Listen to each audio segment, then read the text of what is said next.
UK true crime stories. They said goodbye to their daughter on a Tuesday morning, never knowing it was for the very last time. Welcome to UK True Crime Stories, Episode 4. I'm Sophie, and today we have 3 cases that will stay with you. Stay with us to the end, we'll come back to that opening story, and trust me, the truth is even stranger than it sounds. Our first story takes us to a quiet road in the heart of our communities, where a simple act of irresponsibility shattered a family forever. It was a cold evening, the kind where the streetlights hummed, casting long shadows, when 63-year-old Keith Hornby was simply going about his life. He was a man known for his kindness, a familiar face to many, and someone who, on this particular night, had no idea his life was about to be tragically cut short. It's a scenario that plays out far too often, isn't it, Sophie? An ordinary evening, a person just living their life, and then, a sudden, devastating impact. Exactly, Dan. Because on that same road, James O'Donnell, a 35-year-old man, was behind the wheel. But he wasn't just driving, he was driving under the influence of alcohol, severely impaired, a dangerous presence on the road.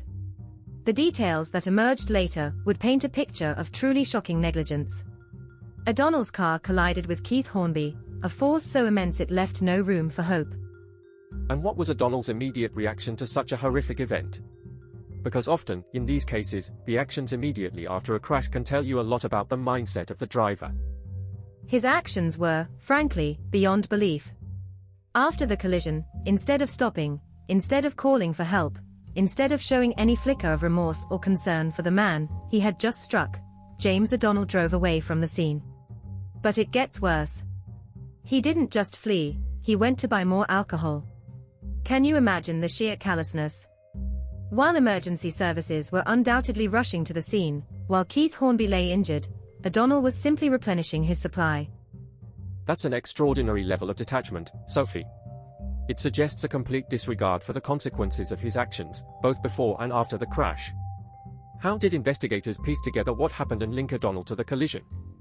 It was a meticulous effort, Dan. The scene itself, despite O'Donnell's flight, held crucial clues. Debris from his vehicle, witness statements from those who heard the impact or saw a car speeding away. Police launched an immediate search, piecing together CCTV footage and following up on every lead. It wasn't long before they identified James O'Donnell and located his vehicle, which bore the unmistakable signs of a recent, violent collision. So, the evidence mounted against him. And what was the outcome in court?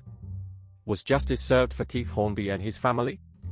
In court, the full extent of O'Donnell's dangerous driving and his subsequent behavior was laid bare. The impact on Keith Hornby's family was profound, a raw grief that no sentence could truly alleviate. James O'Donnell was ultimately jailed for killing Keith Hornby by dangerous driving. The judge's words were stark, reflecting the community's outrage at such a preventable tragedy. It was a moment of justice, yes, but one steeped in immense sorrow for a life senselessly lost. Stories like this one don't get told unless people are listening. If you're new here, hit subscribe. We cover real UK cases every single day, and you don't want to miss what's coming. Sophie, the next case we're looking at took investigators years to even begin to understand the full implications of what was happening.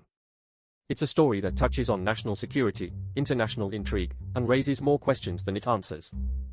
It certainly does, Dan. The very mention of national security immediately changes the tone, doesn't it? It suggests hidden depths and significant implications beyond what we might initially see. Absolutely. Our focus now shifts to one of the UK's most sensitive sites, the Faslane naval base in Scotland.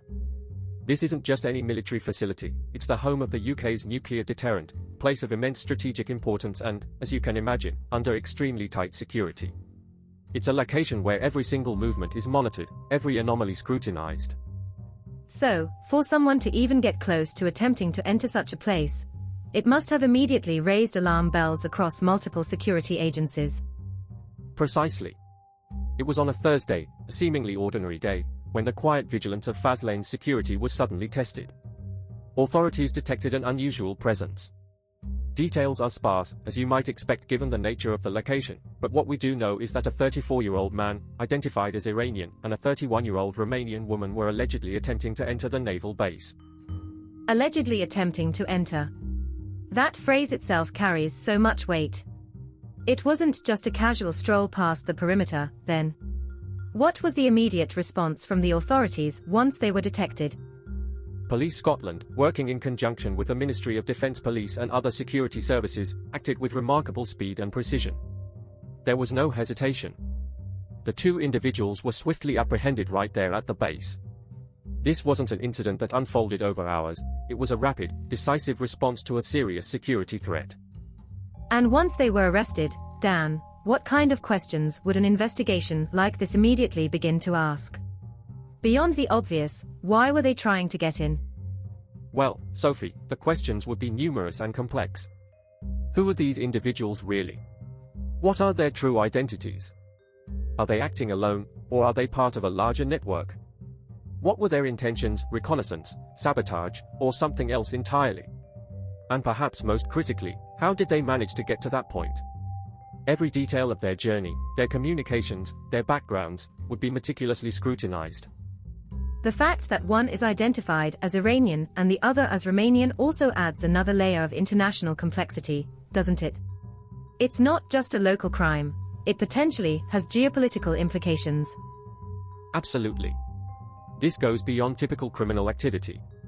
It immediately elevates the case to one of national security. The investigation would involve intelligence agencies, international cooperation, and a deep dive into any potential links to state-sponsored activities or hostile actors. The charges they face, though not fully disclosed, would undoubtedly reflect the gravity of their alleged actions. It's a stark reminder that even in a highly secure nation like the UK, threats are constant and vigilance is paramount. I never get used to these. If you've been sharing these episodes with friends, thank you. It genuinely helps more people discover the channel. Hit subscribe if you haven't already. Dan, our final story today brings us back to that heartbreaking moment we heard in the cold open. A family said goodbye to their daughter on a Tuesday morning, never knowing it was for the very last time. It's a story of profound loss, but also of incredible strength and a fight for change. It's a story that touches the very core of what it means to be a parent, Sophie. The unimaginable pain of losing a child, and then finding the courage to speak out and try to prevent it from happening to others. Exactly. We're talking about Megan Draper, a vibrant, promising teenager who, in October 2025, was tragically taken by meningitis. Megan was, by all accounts, a bright light in her family and community. Her parents, Helen and Lee Draper, remember her as full of laughter, with a future stretching out before her, full of dreams and possibilities. And meningitis, as we know, can be so incredibly aggressive, so fast-acting. How quickly did Megan's condition deteriorate? Terrifyingly quickly, Dan. That's one of the most insidious aspects of meningitis. What often starts with seemingly common symptoms of fever, a headache, feeling generally unwell can escalate with terrifying speed. For Helen and Lee, it was a whirlwind of confusion and fear. One moment, Megan was just a bit under the weather, the next, they were in a desperate race against time, watching their beloved daughter slip away. It must have been an absolute nightmare for them, seeing their child in such distress, feeling helpless as doctors fought to understand and combat such a rapid onset illness. It was. Despite the best efforts of medical staff, the disease simply overwhelmed her young body. The diagnosis of meningitis came, but for Megan, it was too late. Helen and Lee were left with an emptiness that no parent should ever have to experience. The grief, the shock, the unfairness of it all, must have been overwhelming.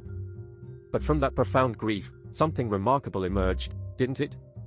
They chose not to be silenced by their pain, but to turn it into a powerful call to action. They did, Dan, with immense courage. Helen and Lee Draper decided that Megan's death would not be in vain. They began campaigning tirelessly, calling for more government support for meningitis awareness and prevention. Their mission is to ensure that other families don't have to endure the same devastating loss, by pushing for greater public education on symptoms and the importance of vaccination. What specific changes are they advocating for, Sophie? Because awareness is crucial, but are there concrete policy shifts or funding increases they believe are necessary? They're advocating for clearer, more widespread information campaigns about the symptoms of meningitis, particularly for young people and parents, who might mistake early signs for something less serious. They're also pushing for greater access to, and uptake of, all available meningitis vaccines, ensuring that every child and young adult is protected. Their resolve, in the face of such personal tragedy, is truly inspiring. It truly is. Their story is a powerful reminder of how quickly life can change, and how important it is for communities and governments to support those who are fighting to make a difference in the wake of such devastating loss. That's UK True Crime Stories for today, Episode 4. These stories are inspired by real documented cases.